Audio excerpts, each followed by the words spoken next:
안녕하십니까, 최택규 전문가입니다. 오늘 또 우리 시청자 여러분들이 조금은 헷갈렸을 것 같습니다. 외국인이 오늘 엄청나게 매도를 했는데 꼭 말일날 돼가지고 변화를 좀 보여주고 있죠. 많은 방송에서 지금 외국인이 주도하니까 외국인이 매수하는 대형주 중심으로 매수하게 되면은 엄청나게 수익이 날 수 있다, 이렇게 이야기하는데 오늘만 봤을 때는 완전히 배신당한 기분이 들 것 같아요. 자, 저는 계속해서 우리 시청자분 여러분들한테 이러한 얘기를 했습니다. 외국인이 우리나라 시장이 과연 매력적이기 때문에 지금 11월 달에 매수를 한 건가? 난 아니라고 했습니다.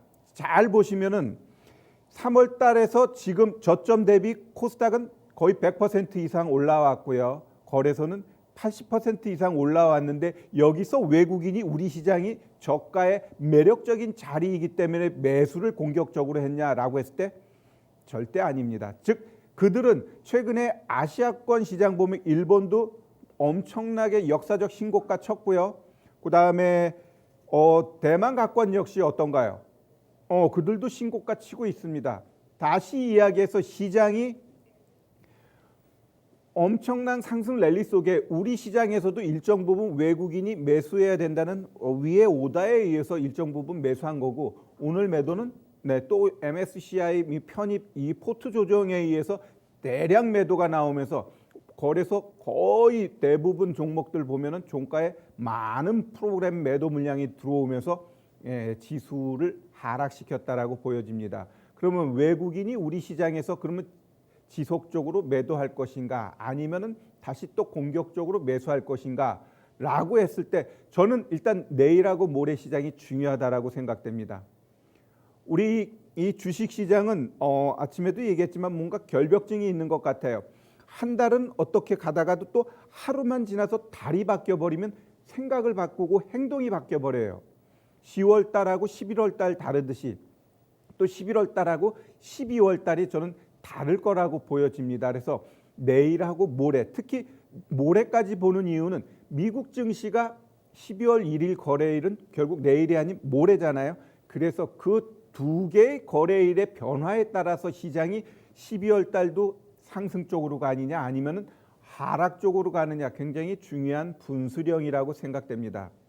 자, 일단 시장이 뭐 상승을 하든 하락을 하든 그게 중요한 게 아니고, 제가 봤을 때 시장에 크게 두 가지 요인이 앞으로 좀 방향을 잡고 갈 가능성이 있어요. 첫 번째는 이 코로나입니다. 일단 이 코로나 같은 경우는 코로나로 인해서 일단 경제 아니면 전체적인 면에 있어서 뭔가 억누르는 부분은 있죠. 그러다 보니까 일단 저금리에 대한 기조는 이어질 것이고, 또한 국가에서도 계속적으로 시장에 대해서 유동성을 공급할 수밖에 없어요. 그런데 이러한 공급이 기업들로 하여금 투자 쪽으로 방향을 잡게 해줘야 되는데 기업들은 자꾸 현금만 쌓아놓고 있어. 오히려 지금 이러한 유동성이 오히려 주식시장과 부동산 쪽으로 자금이 쏠리다 보니까 어떻게 돼요?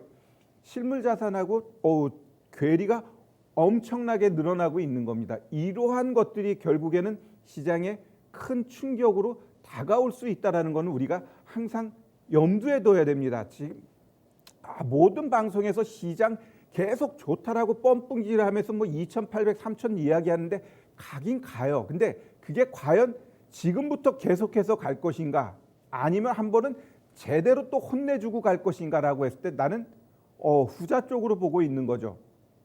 제가 방송에서 항상 강조했던 건 9월달, 10월달 조정 줄 때 여기서 조정이 끝나지 않는다. 왜? 내 입장에서는 일단 다우가 3만이라는 어떠한 기념비적인 숫자를 한번 만들어 놓고 조정이 들어와도 조정이 들어온다라고 계속해 이야기를 했고, 그러한 기념비적인 숫자 만들고 시장은 아마 드라마틱한 상승이, 생각 이상의 상승이 한번 나온다라고 했는데 그러한 상승이 지금 나타났습니다. 제가 그러한 상승이 나타난다라고 강조했던 건 더 큰 조정이 올 그러한 전조라고 저는 이야기를 했어요. 즉 지금의 상승은 분명히 하락에 대한 조심을 반드시 해야 됩니다. 지금 열이면 열 다 좋다고 하는데 거기에 너무 심취하지 말고 최태규 전문가가 이야기하는 부분도 일정 부분 여러분들이 새겨들어야 된다 이렇게 좀 강조하고 싶어요.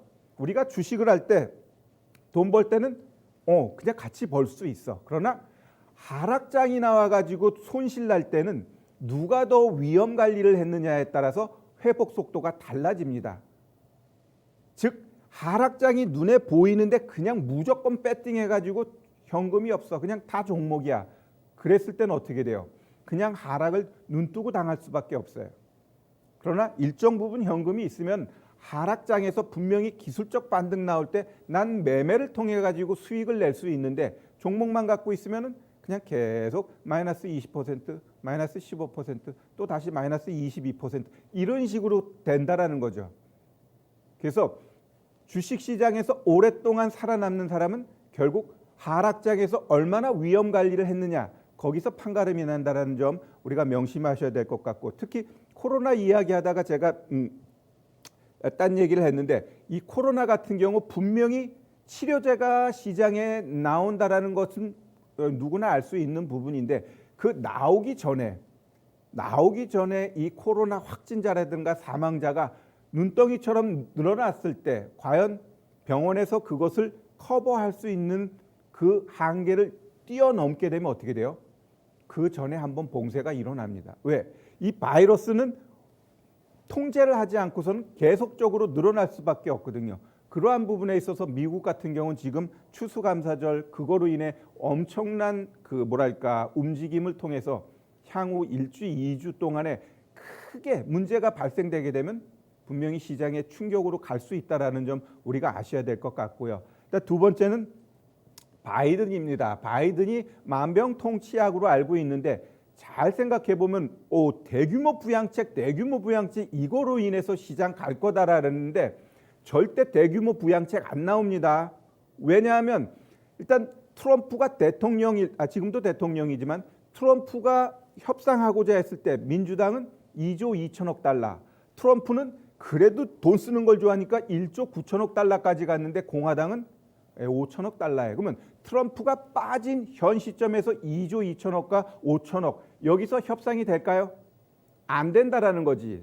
다시 이야기하면 결국 쪼개기 부양책밖에 될 수 없어요. 즉 지금 미국 국민들 기업들한테 빨리 대출 갖게끔 돈을 줘야 돼. 일단 그러한 부분에 있어서만 부양책이 나오지 어떤 신재생을 위한 2조 규모의 대규모 부양책 택도 없는 얘기입니다. 공화당에서 그걸 원치 않아. 왜? 지금도 엄청난 재정 부채가 늘어나고 있는데 거기다가 또 막대한 부양책을 한다라는 건 공화당 입장에서는 트럼프 때도 안 했는데 바이든이 대통령 됐는데 거기다가 잘 도와줄까요? 절대 안 도와준다라는 점 우리가 명심하셔야 될 것 같고 특히 이 바이든 같은 경우는 어떤가요? 이 법인세도 올린다고 하지 또 소득세 최고세율 올리지 또 급여세에 대해서도 추가 부과하지 뭔가 기업들한테 좋은 게 없어요. 그러한 부분을 지금 시장은 전혀 무시하고 있는데 시장이 한번 악재에 흔들리기 시작하게 되면 엄청나게 파동이 올 수 있다는 점 명심하셔야 되고 최근 들어가지고 지금 고점에서 거래가 막 늘어나고 있죠. 이런 바닥권에서 거래가 늘어나면 변곡점이라고 하는데 고점에서도 거래가 마구 늘어나게 되면 변곡점일 가능성이 매우 높아요. 제가 특히 미국 증시 같은 경우 이 부분을 좀 조심하자 이야기하는데 우리 미 증시 한번 차트 한번 보면 제가 항상 강조하는 건 이 RSI 이 보조 지표를 많이 이야기하는데 지금 미국 다우지수 같은 경우도 어때요? 지금 주가가 지속적으로 올라가고 있어요. 주가가 쭉 올라가는데 이 밑에 있는 이 보조 지표 RSI는 어떻게 돼요? 올라가질 못하고 있어. 그럼 즉 이 위에 있는 주가는 지금 너무 높다라고 지금 보조 지표가 이야기를 하고 있는 거고 결국 이러한 상태에서 이 모양새가 지속적으로 1주, 2주, 3주 나타나게 되면 어느 순간 툭 하고 떨어질 가능성이 매우 높다라는 점을 우리 시청자 여러분들이 잘 명심하셔야 될 것 같습니다. 오늘 우리 거래소 같은 경우 푹 떨어졌죠. 일단 이 부분은 일단 외국인하고 프로그램 이쪽 매도 쪽으로 인해 가지고 좀 강하게 내려간 부분이 있는데 잘 보시면 결국 이렇게 견조하게 가다가도 차익 물량이 막 나오면서 막 공포 지수가 올라가게 되면 어떻게 돼요? 거기서 자동적으로 프로그램 매도가 나오면서 급락을 보여주게 돼 있어요. 그래서 3월 달 같은 경우 막 미증시가 막 12% 종목이 아니라 지수가 12%, 10% 이렇게 급락한다라는 건 매도가 매도를 부르면서 시스템이 붕괴되는 거거든요. 이러한 붕괴는 과거 1987년 즉 블랙 만데이 그때부터 이러한 문제점을 시장에서 인식하기 시작한 건데 이것은 어쩔 수 없어요. 왜? 일단 기계는 일단 마이너스 15 되면 자동적으로 매도 나가 이러면 어떻게 돼요? 그냥 자동적으로 나가게 돼 있거든요. 그러다 보니까 매도가 매도를 부르면서 급락을 나오게 되어 있는데 이러한 시장의 위태로운 부분은 언제든지 나올 가능성은 있다 없다 있습니다. 왜? 지금 시장이 잘 보시면은 올라가야 할 이유가 없어요. 아주 비이성적으로 뭔가 쫓겨가면서 자꾸 상승을 만들고 있다라는 거지. 좀 안전하게 정상적으로 졸졸졸졸 올라갔다라면 나도 그렇게 부담을 안 가질 텐데 지금 11월 달 한 달 동안 올라온 것만 보았을 때는 지금 제가 봤을 때는 비이성적이고 내가 항상 이야기는 모두가 박수치는 그러한 장이 연출되고 있습니다. 모두가 박수치면은 퇴로를 열어놓고 도망갈 준비를 해야 된다라는 거예요. 그래서 일단 대한민국 모든 방송에서 시장에 대해서 다 좋게 이야기하는데 최태규는 일단 어찌 보면 모두가 예스할 때 노를 합니다. 노를 하는데 그거에 대해서도 한 번쯤은 생각해 볼 필요는 있다. 왜? 하락할 때 위험 관리 안 하면은 그동안 벌어놨던 거 한순간에 다 까이게 돼 있어요. 다 까이게 돼 있기 때문에 그러한 부분 염두에 두시면서 일정 부분 꼭 공격적으로 저 같은 경우도 지금 시장에 대해서 무조건 뒤에 있는 건 아니에요. 아주 적극적으로 매매는 하는데 일정 부분 현금을 만들어 놓고 특히 내일하고 모레에 대한 변곡점을 대비해서 추가적인 종목은 확인하고 들어가자는 거죠. 내가 하루 이틀 현금 갖고 있는다고 돈에 곰팡이 쓰는 거 아니잖아요. 오히려 산다고 해서 그게 바로 수익으로 나요? 오히려 마이너스 될 가능성도 있어. 근데 현금은 최소한 손실 안 나요. 수수료도 안 나가. 내가 원할 때 정확하게 빠르게 매수할 수 있는 종목이 현금이기 때문에 그러한 부분을 무시해서는 안 돼요. 특히 지금 같은 시장에서는. 따라서 시장에 대해서 분명히 모든 사람이 다 예스 하지만 노 할 수 있는 부분도 여러분들이 조금은 체크해 볼 필요는 있다라고 좀 보여집니다. 자, 그러면 오늘 시장에 있어서 우리가 좀 종목들을 한번 좀 봐야겠죠? 자, 오늘 종목 보면 결국 그거 보면은 우리가 정확하게 알 수 있습니다. 뭐냐면은 자, 잘 보면은 오늘 업종별로 거래소 한번 보면 하락이 대부분 어디예요? 금융 쪽에서 3% 이상 엄청나게 하락했습니다. 즉 증권, 보험, 은행 쪽에서 엄청난 매도가 나왔고요. 그 다음에 건설, 철강, 전기전자, 의료정밀, 대형주, 전기가스. 즉 그동안 외국인들이 주도적으로 매수했던 그들 종목군 쪽에서 오늘 프로그램이라든가 이 여타 쪽에서 엄청나게 매도가 나왔는데 그러면 이들 종목에 대해서 우리가 어떤 식으로 접근해야 될까 한번 잘 보면 일단 먼저 삼성전자 보면 삼성전자 같은 경우도 차트 보면은 추세가 깨졌냐라고 했을 때 절대 깨진 건 아니에요. 살아 있어. 오늘 매도는 나왔지만 마이너스 2% 그 매도 규모에 비해서는 잘 선방했다라고 보여져요. 즉 이 종목 같은 경우는 우리가 아직까지는 20일 이평선 여기까지 오더라도 추세가 깨졌냐 했을 때 깨진 게 아니에요. 다시 이야기하면 이 삼성전자는 시장하고 연동되잖아요. 그럼 20일 이평선까지 얘가 지지해주면 시장도 제가 봤을 때는 깨지지는 않는다. 깨지지 않는다라고 보시면 될 것 같아요. 그다음에 우리 2차 전지하면 또 이제 삼성 SDI인데 삼성 SDI도 마찬가지예요. 추세가 깨졌냐 했을 때 전혀 그냥 오늘 조금 하락했다라는 거지 추세가 깨진 게 절대 아니에요. 그다음에 우리 네이버 네이버 같은 경우는 솔직히 이거 올라가기 좀 버거워요. 얘가 아무리 시장이 강해도 아마 30만 원 여기까지 올라가기에는 쉽지 않을 것 같아. 시장이 막 드라마틱하게 더 올라가면 한번 좀 올라가 줄까? 그렇지 않고서는 네이버 같은 경우는 조금 바닥권에서 행보할 가능성이 높다라고 보셔야 될 것 같고요. 그다음에 SK이노베이션 같은 경우는 오늘 고점 만들고 음봉, 그렇다고 뭐 거래가 콱 나온 것도 아니에요. 마이너스 3.62%지만 아직은 살아 있다라고 보여져요. 오늘 많이 하락했던 일단 KB 금융 같은 경우는 조금 전 위태위태한 자리까지 왔어요. 이 21 이평선을 깨느냐 마느냐. 만약에 내일부터 추가적으로 더 깨버리면은 아마 딱 이쪽 은행 쪽 섹터들은 조금 더 조정 들어올 가능성이 있다라고 보여집니다. 자, 그러면 결국 오늘 외국인이 매도하고 프로그램 매도가 주로 나왔던 종목들 보면은 아직은 살아 있어요. 즉 오늘 시장이 하락은 했지만 그 추세 자체가 완전히 깨졌냐라고 했을 때 깨지지 않았다라는 거죠. 그러면은 시장에 대해서 조금 더 공격적으로 들어가야 되나요? 라고 했을 때 제가 아까 뭐라 그랬죠? 내일하고 모레에 대해 시장을 봐야 된다 그랬어요. 이 11월 달하고 12월 달하고는 또 전혀 다른 시장이 연출될 수 있어요.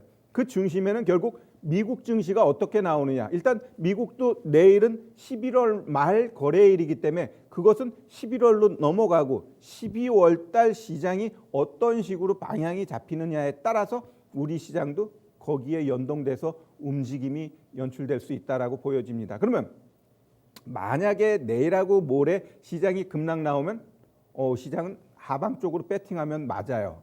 허나 크게 뭐 변동 없이 오히려 횡보하는 모습이 나와. 그럼 12월 달 남은 기간을 우리가 좀 더 공격적으로 적극적으로 종목 대응을 하면 되는데, 그러면 여기서 어떤 종목을 하는 게 좋을까요? 라고 했을 때 일단 외국인 같은 경우는 여기서 추가적으로 공격적인 배팅 안 들어가요. 지금 보시면 거래소가 너무 올라갔고 오히려 코스닥은 아직 신고가 안 만들었잖아요. 그러면 결국 키 맞추기를 위해서라도 코스닥 쪽에서의 수급이 조금 더 들어올 가능성이 있어요. 오늘 잘 보면 외국인도 코스닥 쪽에서의 매도는 얼마 안 됐어요.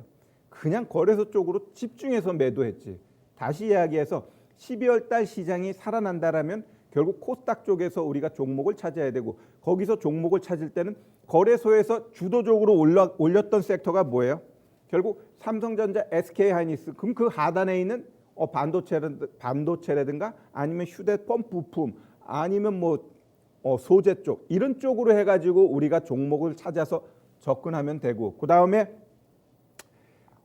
LG화학 이런 종목 어때요? 엄청나게 강하게 갔잖아요. 외국인이 또 주도적으로 샀고, 그러면은 그 하단에 있는 2차 전지 이들 종목 금요일 날 오르고 오늘도 그래도 그런 대로 시장 대비 견조하게 갔습니다.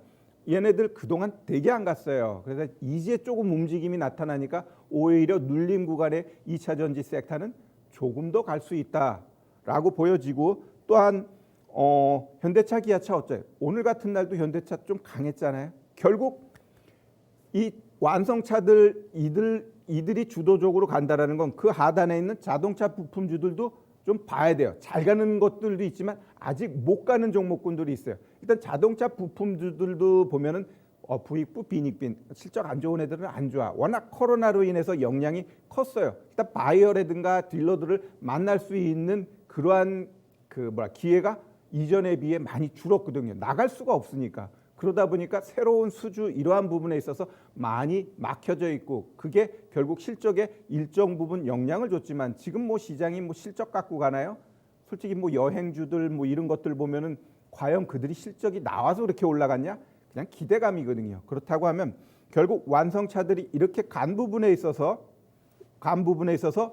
결국 자동차 부품주들도 안 올라간 섹터는 종목군들은 우리가 볼 필요가 있고요. 또한 제약바이오 섹터는 결국 종목별로 이슈별로 움직임이 나타납니다. 뭐 이전처럼 제약바이오가 우르르 가는 게 아니에요. 지금 셀트리온, 삼형제가 시장을 주도는 하고 있지만 결국 그 밑에 제약바이오 종목군들도 자리 잡고 움직이는 애들은 충분히 우리가 매매해가지고 수익 낼 수 있는 섹터 중에 하나다라고 보여집니다. 결국 지금 잘 보시면 만에 하나 12월 달에 시장이 추가적인 상승이 나온다고 한다면 결국 그동안 대형주 섹터에서 그 거래소에서 외국인들이 주도적으로 매수했던 그들 섹터 하단에 있는 종목군들 가지고 우리가 매매를 하게 되면 보다 더 알찬 수익이 날 수 있다라고 보시면 될 것 같고, 특히 12월 달 시장이 계속 좋아지면 말일로 즉 한 20일 이후부터는 조금 다시